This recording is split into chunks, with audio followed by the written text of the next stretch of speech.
It's after midnight and the update has just dropped and I gotta get the patch notes out for you guys as fast as possible. So here we are.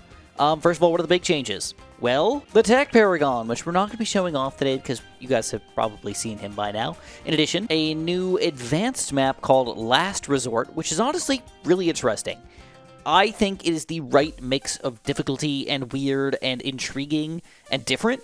The main thing to know about it is that there are 4 different patterns that the balloons can go around the map in. It can go around here, it can go around here, it can go around the big loop, or lastly, it can go just down the straight line here. So every 4th round, it's going to be super tricky when it just goes straight across. You really have to plan for those and use abilities and whatnot. It's fun. It's a really fun map. In addition, not only do you have those rounds being very quick, you also have to figure out how do you pop the balloons when you don't have that much room to put things. You got like a little bit of room over here. You can't put anything on the snow. So it's a really fun and cool map, and I will have a video out for this fairly soon. Next up, we're hopping into the power section, so you guys know that you can buy any power in the game with monkey money until now, because the Battle Cat cannot be bought with monkey money.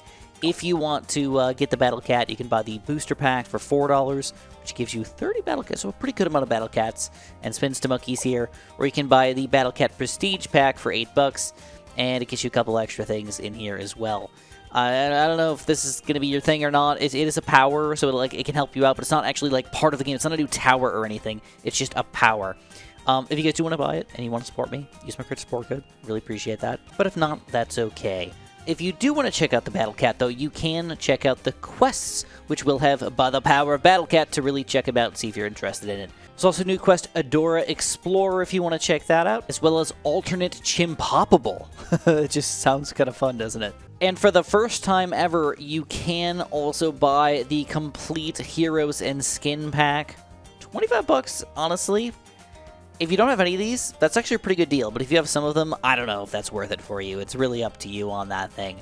That's kind of crazy that that is a lot of heroes and a lot of things. I mean, what are we, like 15 heroes at this point with a bunch of different skins between all of them? It's kind of ridiculous. So I'm not a big fan of going over the bug fixes, but I will go over the balance changes really quickly. Specifically, the cannon. To start off here, we've got an interesting 000 cannon change, which it just got buffed in the last update for price decreases. Now they're increasing the popping power. So if you guys know, it's kind of difficult to see, but if I set out 22 balloons right here, you can see that we can do 22 pops with a single shot here, which is kind of ridiculous, to be honest. It's never going to actually make that happen in most situations, but now we're increasing them from 14 to 22. For the 1-0 going 20 to 28, for the 2-0, 30 to 38, and then really big bombs is going to stay the same, though, at just 80. So really just making the bottom tier cannons better.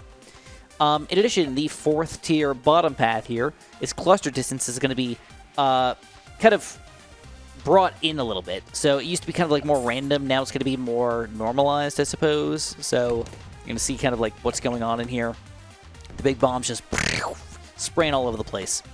In addition, though, we do have the bomb blitz cooldown reduced from 1 to 0.75. So 25% decrease there. That's pretty legit. Next up, we got the Tack Shooter. We got a lot of changes here, but some of them are kind of weird, and I'm not sure how they're going to actually affect the game, but one I'm really weirded out by. First of all, the base Tack Shooter rate reduced from 1.4 to 1.12, making him just a better Tack Shooter all around. That's cool. That obviously is going to mess with the other upgrades as well on the low tier, but once you get to the hot shots here, the reload rate's going to remain the same. Oddly enough, that is going to mean that the blade shooter rate is going to be reduced from 1.19 to 1.12, so a small decrease there. But oddly enough, the Tack sprayer reload rate is increased a little bit, just a mild bit. But because they did that, they also increased the pierce from 1 to 2. Now that might not seem that ridiculous at first glance, 1 to 2, but you're doubling it. You're freaking doubling it, dude. So I don't see how you, I don't know. I mean, maybe I'm wrong, but okay. Blade Shooter was still the most effective texture of the 3 of just a base 003 thing. Okay. Interesting. Overdrive Pierces are going to remain at 2. Tack Zone also got a reload rate reduction. Very tiny. I don't know why they did it, but they did it anyways. And then also, Blade Shooter projectile radius is increased from 0 to 4, meaning you're going to miss a little bit less.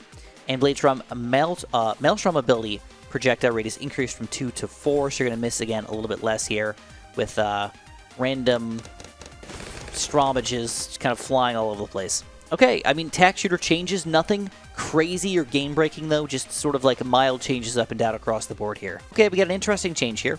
So the Shrapnel Shot fully auto rifle sniper, its shrapnel damage is increased from 1 to 2. So the reason why they're doing this is because they want to kind of make it more fair because it was better against Moabs. They don't want it to be like that anymore. They want it to be able to be a balloon popper again. So they've reduced the bonus Moab damage from 1 to 0, but gave it to just overall balloon popping power, which will still affect the Moab, which is, in my opinion, cool. Oh, dang! This is a crazy change. Never miss targeting. Doesn't miss. It never misses. I don't know how true that could be, but it is very accurate. Oh, it really does never miss. Holy crap. You're maxing out that pop power there, bro. Okay. Watch. Check this out. Check this out. Is it truly never miss? Okay, watch this. No, it could. Well, I mean, I don't know. That's around 779 pink balloon combo here. It could still technically miss a little bit. All right, technically speaking.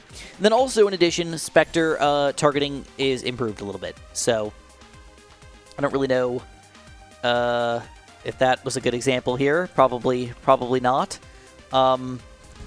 But it looks a little bit better. I'll give it that. It doesn't look very powerful right now because it can run around 188, but it looks pretty effective for what it does. All right, check out these Dartling gun changes. It might be, I don't want to say it, I don't want to call it yet, but it could be game-breaking.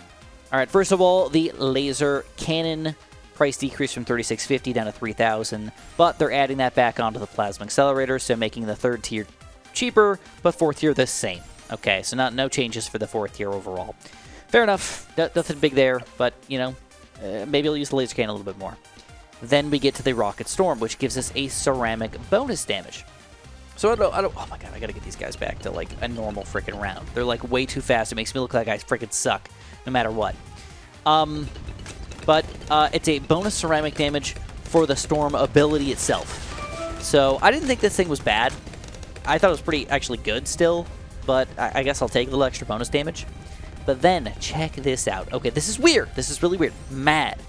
It did get a Moab class reduction in damage from 550 down to 450. So if you're really trying to kill like a bad balloon, especially if you're trying to kill 22 of them, might not be super duper duper effective. Okay. But bonus ceramic damage increased from 4 to 5.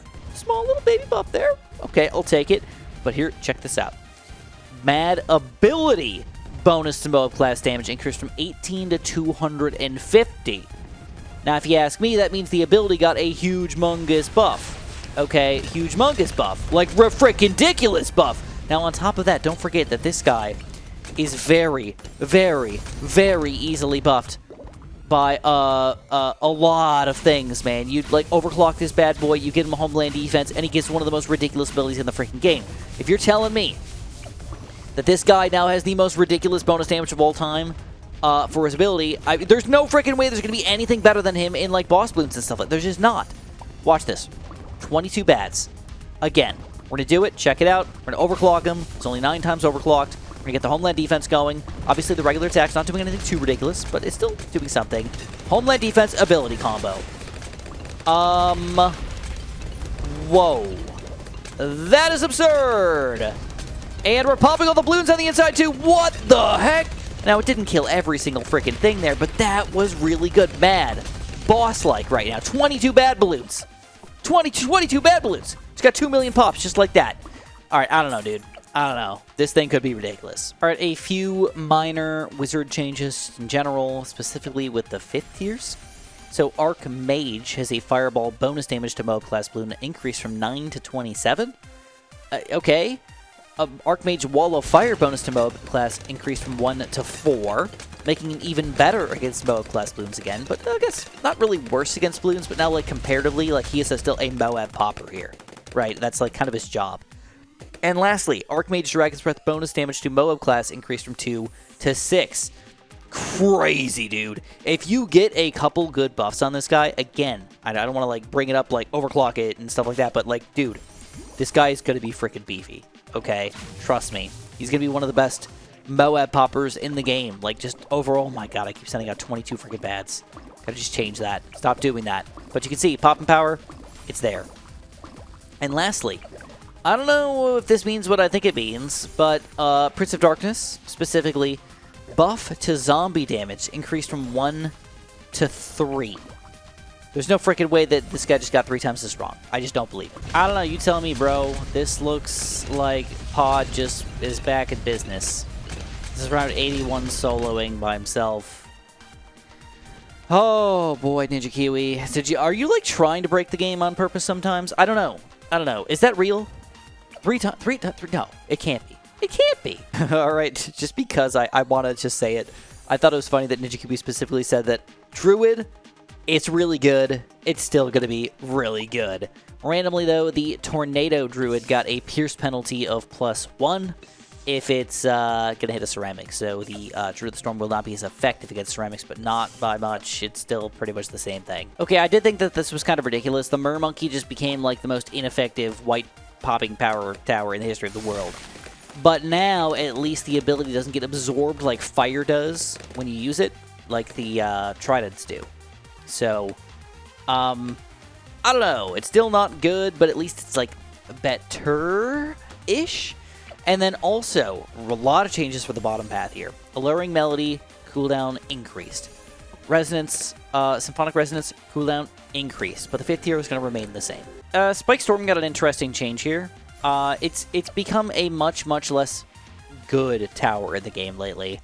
It's tough to use properly. It can still be useful because DDTs are just a pain in the butt, but Spike Storm's kind of like being outclassed by a lot of other stuff these days. Any which way, they did decide that they wanted the ability to last longer. So the ability is going to last longer but have less spikes come out, basically. So it's the same thing, just different. Primary Expertise got an interesting change here. Its cooldown was increased, so it's shooting slower, but they gave it more bonus damage to Moab and Ceramic. I don't know how this is going to affect it. It's from 190 to 270, so it's a pretty big difference here. But also a pretty big difference in speed from 2.5 to 3, so it's a lot more random, I would say. You're not going to be like sniping balloons with this thing all that much. But as you can tell, we are soloing around 81 with just a single primary expertise, so it's definitely not powerful. Oh, this is freaking cool. Check this out. This is a very meaningful and impactful reason to go for a double gun Sentry gun combo. In fact, it might be one of the best starting towers in the game these days. You might not have seen it yet, but double gun's going to be the same here, but the sentries in particular are going to shoot out not 1 nail, but 2 nails per shot. You can see it if you look very closely. You can see the 2 nails shooting out here, which is really cool if you ask me. And also extra large trap got a pretty significant buff. Cast multiplier increased from 2 to 3. I think the reason why is because you're getting it so late in the game, so like you're not able to really get that much extra cash out of him unless you utilize him like literally perfectly. Get him early as you can, throw him down on the front, absorb BFBs and so my gods and whatnot. And then his price reduction was 3,000, so not bad. Okay, I don't have water on this map, but Megalodon just got buffed pretty hard, but who's using Megalodon these days anyways? Azili just got a slight buff, so I'll take that. Etienne got a slight buff as well, but very slight. Geraldo got a mega nerf across the board. As per usual, Geraldo's kind of OP, so his price increases across the board, but mainly the Pet Rabbit, 1,500 to 2 grand, so that's going to actually cost money to get now. And then the Genie Bottle increased from 2,000 to 2,500. Again, if you're using them late game, I mean like 7,500 bucks or so for 3 Genies. It's not a big deal, but it's still money you got to spend. Corvus also got a small change, but I'm not even going to go over it. And lastly, I want to talk about the Temple really quickly, which Ninja Kiwi is indeed messing with the freaking Temple. Okay, nothing ridiculous yet, but they are changing around how he gets his powers, and I don't know exactly how it works just yet, but they're moving things like what used to be a primary upgrade for the main attack is now going to become a military upgrade instead. They're also talking about changing it even further in a next update, where they might make it even crazier and change them around in different ways. So I don't know if that's something that I really want to get messed with, but it's interesting nonetheless, now that people know how the temple works pretty accurately here. Kind of just a rock, paper, scissors between primary, military, and magic. I don't think it's going to matter too much for like which power is actually going to make sense for you in most situations, but just know that they are affected now, so you're going to want to like pay attention to that. Anyways, that's pretty much it. Again, if you guys want to support me, you guys know what to do. Press the like button, you can subscribe, and if you really want to, if you plan on buying anything, use my creator support code. I'm super pumped for for update 46. I'm tired, can you tell? It's like 1 o'clock in the morning. I'm pumped for update 46. They're already talking about update 47, 48, 49, and 50. And all the things that they're really planning on doing here. So if you want to, make sure you guys are subscribed so you can get updated about all this cool stuff as it comes out. Thank you guys for watching. Have a super duper delicious day.